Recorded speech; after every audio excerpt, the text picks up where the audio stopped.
Hello student, आज हम लोग एनसीईआरटी क्वेश्चन नंबर 9 जो कि एक्सरसाइज 8.1 का है, ट्रिग्नोमेट्री का है। एक क्वेश्चन है, हम लोग इसको आइए देखते हैं। जैसे कि इसमें दिया हुआ है कि in a triangle A B C right angle at B if tan a equal to 1/√3 तो find the value of sin a cos c plus cos a sin c। तो पहले पहला सेक्शन हम लोग इसको सॉल्व करेंगे, नेक्स्ट सेक्शन में फिर बाद में देखेंगे। देखिए यहाँ पे ट्रायंगल जब बोला जाता है ना ए बी सी, तो सबसे पहले हम लोग ए बी सी एक ट्रायंगल बना लेते हैं। और फिर क्या बोला है, right angle at B, that means हम लोग को बी पे 90 डिग्री का एंगल बना लेना है। अब देखिए यहाँ पे tan a लिखा हुआ, यानी tan a इस एंगल के अकॉर्डिंग हम लोग को tan a का वैल्यू लेना है, यानी इस एंगल के अकॉर्डिंग परपेंडिकुलर और बेस का वैल्यू लेना है। तो जैसा कि हम लोग जानते हैं tan a के फ्रंट में जो साइड होता है BC, वही परपेंडिकुलर माना जाता है, तो ये BC हो गया। और बेस क्या होगा, चूंकि ये एंगल इस साइड पे सबटेंड है इसलिए ये बेस हो जाएगा, नहीं ये परपेंडिकुलर होगा तो ये बेस ही होगा। और 90 डिग्री के फ्रंट में जो साइड होता है वो हाइपोटेन्यूज होता ही होता है। तो ये पकड़ में आ गया हम लोग का कि परपेंडिकुलर इक्वल टू हम लोग को क्या लेना है, BC लेना है, और AB इक्वल टू यानी बेस हम लोग को AB लेना है। और इसका वैल्यू भी हम लोग का दिया हुआ है 1K यानी √3 1K/√3। अब देखिए स्टूडेंट, हम लोग ये समझेंगे 1K और √3 क्यों लिखेंगे।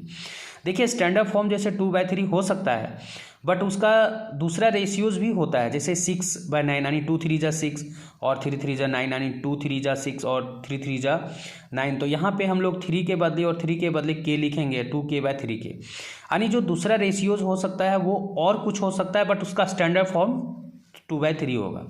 तो इसीलिए हम लोग K के फॉर्मेट में लिखते हैं, सिर्फ 1/√3 लिखना गलत माना जाएगा।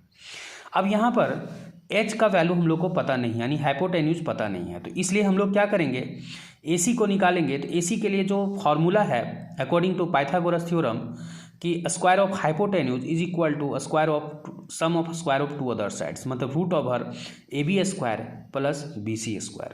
तो AB का जो वैल्यू है वो क्या है, देखिए AB के लिए हम लोग √3 यहाँ लिख देंगे, और AB के लिए जो है, AB के लिए जैसे √3 है और BC के लिए हम लोग का 1K है, और यहाँ पे हम लोग एक लिख देंगे शॉर्ट में, ताकि हम लोग को सुविधा होगी, बार बार हमें देखना नहीं पड़ेगा इधर उधर।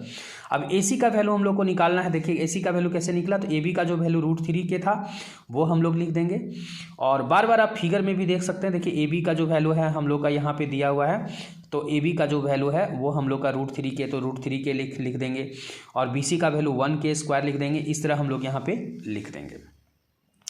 और या अगर दिक्कत होती है तो इसके बगल में भी हम लोग इसको लिख देंगे, ताकि ये देखने में भी सुविधाजनक होगी। यहाँ से भी आप देखिए AB इक्वल टू √3 हो गया और BC इक्वल टू 1K। तो जैसे आपकी सुविधा होती है वैसे आप लिख दें, AB इक्वल टू हम लोग √3 के और BC इक्वल टू 1K लिख दिए। अब यहाँ पे क्या करेंगे, देखिए डियर स्टूडेंट, √3 का स्क्वायर जो होता है, और √3 का स्क्वायर 3K² हो जाएगा, और 1K² हो जाएगा। तो K² को हम लोग कॉमन लेंगे तो 3 + 1 हो जाएगा, और 3 + 1 का मतलब 4, और 4 का स्क्वायर √2 बाहर हो जाएगा, और K² का रूट हम लोग का क्या, यानी ये वैल्यू 2K मिलेगा, जो कि हम लोग यहाँ लिख दिए।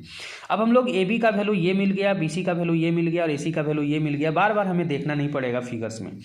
अब देखिए यहाँ पे जो वैल्यू दिया था हम लोग का क्वेश्चन, वो क्या लिखा हुआ था, sin A cos C plus cos A sin C, वो हम लोग यहाँ पे इसको लिख देंगे। अब देखिए डियर स्टूडेंट, यहाँ पे क्या करेंगे कि sin A का जो वैल्यू होता है वो क्या होता है, परपेंडिकुलर बाय हाइपोटेन्यूज होता है। तो परपेंडिकुलर क्या है, परपेंडिकुलर देखिए sin A का परपेंडिकुलर BC होगा, और हाइपोटेन्यूज हम लोग का AC होगा। तो यहाँ पे BC का जो वैल्यू है वो लिखेंगे 1K, जो BC का वैल्यू 1K है, और AC का जो वैल्यू है वो हम लोग का 2K यहाँ लिख देंगे। और सिमिलर वे में cos C है, तो cos C का जो वैल्यू होता है वो क्या होता है, cos C का मतलब इसमें भी बेस बाय हाइपोटेन्यूज, तो इस एंगल का जो बेस होगा वो BC ही होगा, और हाइपोटेन्यूज तो AC ही रहेगा। तो इसलिए इसका वैल्यू भी BC/AC होगा, और BC का जो यहाँ BC का वैल्यू वही है, तो BC का वैल्यू यहाँ भी 1K होगा। AC का वैल्यू जब यहाँ 2K है तो यहाँ भी 2K होगा इन द सेम ट्रायंगल में। अब यहाँ cos A का वैल्यू लिखना है। देखिए cos A का वैल्यू बेस बाय हाइपोटेन्यूज, तो इस एंगल का परपेंडिकुलर ये होता है, तो बेस ऑफ कोर्स ये होगा, तो बेस हमारा AB होगा, और हाइपोटेन्यूज क्या होगा, AC होगा। इसी तरह sin C का जो वैल्यू लिखना है वो क्या है, देखिए sin C का परपेंडिकुलर बाय हाइपोटेन्यूज होता है, तो परपेंडिकुलर हम लोग के फ्रंट में साइड में क्या है, AB है, और हाइपोटेन्यूज AC होगा। तो यहाँ भी AB/AC लिखेंगे, और AB का जो वैल्यू है √3K है, यहाँ भी तो √3K ही होगा, और AC का वैल्यू जब 2K यहाँ है तो 2K यहाँ भी होगा। और इस तरह से हम लोग क्या करेंगे 1k² और बाय 2k² है, और यहाँ भी देखिए 2k² 2k that means 4k², यहाँ भी है 4k² यहाँ है। तो फाइनली हम लोग 4k² एलसीएम ले लेंगे, और जब एलसीएम सेम है दोनों में तो यहाँ जो ऊपर की चीज़ें वो सिंपली ऐड हो जाती है 1k² plus 1k², addition of fraction में। ये हम लोग बहुत ही प्रीवियस क्लासेस में भी पढ़ चुके हैं। तो 3 1 4k² बाय 4k² कैंसिल होकर के 1 आया। This is the final answer. तो इस तरह से ये हम लोगों ने सॉल्व किया NCERT exercise 8.1 trigonometry question number 9, और नेक्स्ट वीडियो में हम कुछ और भी क्वेश्चंस लेकर के आएंगे। Thank you for watching.